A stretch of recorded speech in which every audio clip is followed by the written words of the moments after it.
साथ में मौजूद नौजवान साथियों, बुजुर्गों और जहां तक मेरी आवाज जा रही है मेरी माओ बहनों, पहली बार इस जगह पे आया हूं, इस दयारे मोहब्बत में हाजिर हुआ हूं। आने वाली 5 तारीख को आपको घरों से निकलना है और आपको अपना चुनाव निशान याद है, हाथ का पंजा।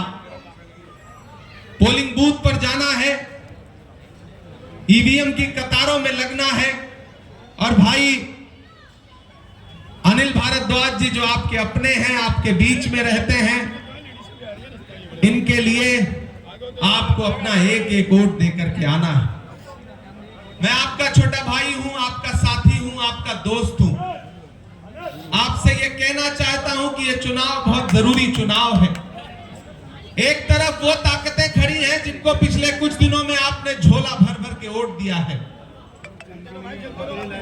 पहली बार जब वोट मांगने आए थे तो मफलर लपेट के आए थे, याद है? एक छोटी सी वैगन आर से आए थे, खांसते थे, बीच बीच में खांसी भी आती थी। मैं नाम नहीं लूंगा, नहीं आप जान जाएंगे कि मैं अरविंद केजरीवाल जी की बात कर रहा हूं। बीच बीच में खांसते भी थे। फिर 10 साल में यह तरक्की हुई कि मफलर उतर गया, वैगन आर जो है वो बहुत बड़ी गाड़ी में बदल गई और खुद की खांसी ठीक हो गई, पूरी दिल्ली खांसने लगी। हुआ है कि नहीं हुआ है? अब हालत यह होती है कि आप सुबह सो के उठते हैं और आपकी अपनी गाड़ी घर पे खड़ी है तो पता चलता है कि ये गाड़ी लेके नहीं निकल सकते क्योंकि ग्रेव 4 लग गया है, ग्रेव 3 लग गया है। कई दिन मुझे खुद जो मेरी गाड़ी है वो लेकर नहीं निकल पाता क्योंकि ग्रेव 4 और ग्रेव 3 लग गया है। ये हालत कर दी दिल्ली की।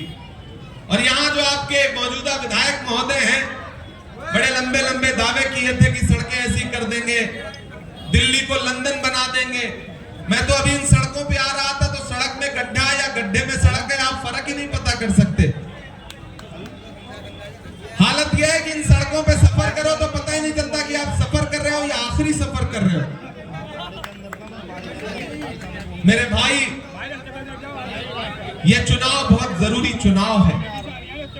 बड़ी संजीदगी से मेरी एक बात सुनना, बाड़ा वालों, मुझे बताओ कि जब दिल्ली दंगों में जल रही थी, चारों तरफ धुआं धुआं मंजर था, तो आपकी दिल्ली का मुख्यमंत्री अपने घर में दुबक के बैठा हुआ था, घर से बाहर नहीं निकला, आपके बीच में नहीं आया। आया था क्या? नहीं आया था ना। कोई अरविंद केजरीवाल आपके बीच में नहीं आया, ना जहांगीरपुरी पहुंचा, ना पश्चिमी दिल्ली पहुंचा, पूर्वी दिल्ली पहुंचा। कौन निकला? राहुल गांधी निकला।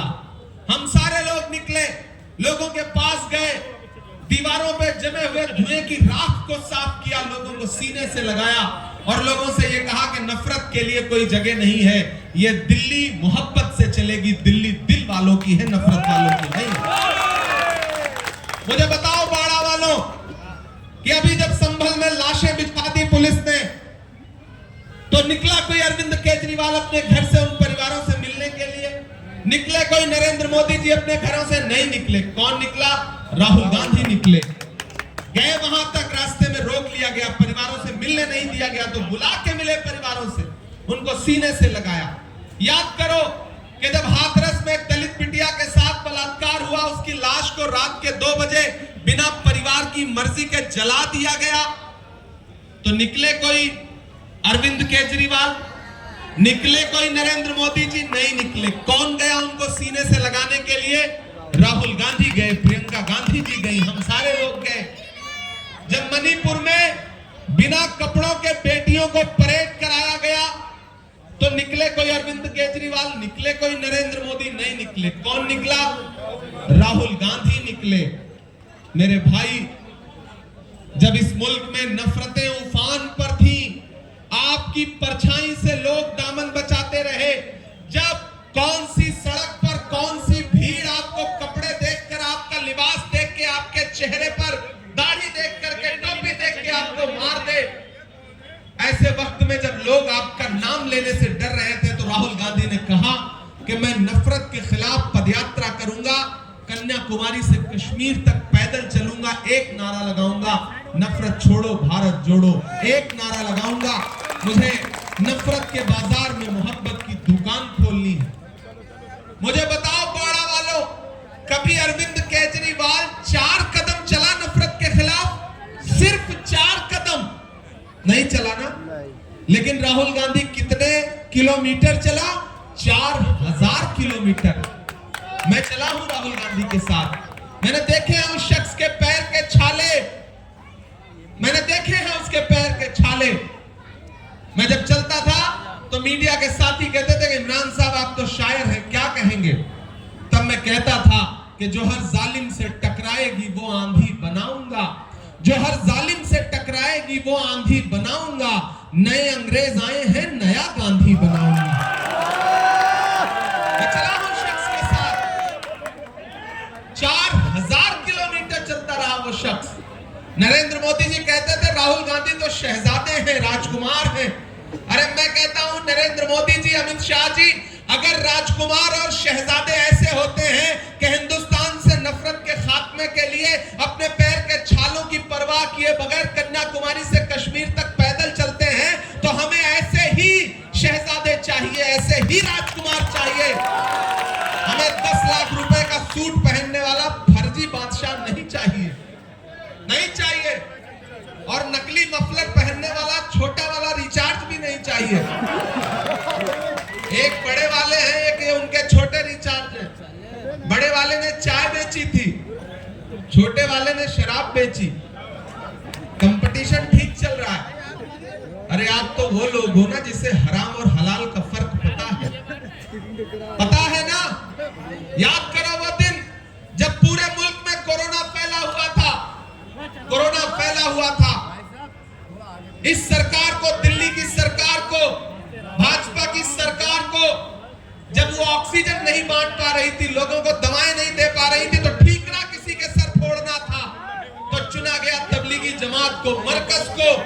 और उसमें सहयोग किसने किया? नरेंद्र मोदी का, अरविंद केजरीवाल की सरकार ने। जब एक बुलेटिन जारी होता था तो मरकज को बदनाम करने के लिए अलग से उसमें एक कॉलम बनाया जाता था कि मरकज से इतना फैला। मेरे भाई, आज मैं आपके बीच में खड़ा होकर के कहना चाहता हूं कि 11 राज्यसभा सांसद हैं आम आदमी पार्टी की तरफ से, 11 राज्यसभा सांसद, उसमें एक भी आपका नहीं है। लेकिन एक ऐसे समय में जब लोग आपकी परछाई से दामन बचा रहे थे, तब आपके लिए लड़ने वाले बेटे को, आपके लिए बोलने वाले बेटे इमरान प्रतापगढ़ी का हाथ पकड़ के राहुल गांधी ने कहा कि जाओ देश की राज्यसभा में बैठो और मुद्दे उठाओ, लड़ो।